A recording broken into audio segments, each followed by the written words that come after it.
مرد بے حوصلہ کرتا ہے زمانے کا گلہ، بندہ حر کے لیے نشتر تقدیر ہے نوش۔ بندہ حر، آزاد بندہ مراد مومن، نشتر زخم چیرنے والا آلہ، نوش کہتے ہیں شہد کو۔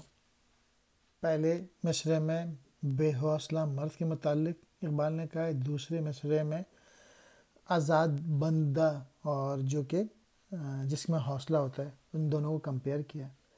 تو جو آزاد بندہ ہوتا ہے وہ اگر اس کو تقدیر کوئی بری چیزیں بھی کرے تب بھی اس کو شہد سمجھتا ہے، یعنی وہ محنت کرتا رہتا ہے، عمل کرتا رہتا ہے۔ اور جو بے حوصلہ مرد ہوتا ہے، جس میں کریج نہیں ہوتی، وہ صرف زمانے کا گلہ کرتا رہتا ہے، کمپلین کرتا رہتا ہے۔ تو اقبال نے کہا ہے کہ محنت کرو، ایکشن کرو، اور زمانے کا گلہ کرنے کی ضرورت نہیں ہے، کسی سے کوئی ایکسپیکٹیشنز رکھنے کی ضرورت نہیں ہے، صرف اپنی محنت کرتے رہو، اپنے اوپر بھروسہ کرو۔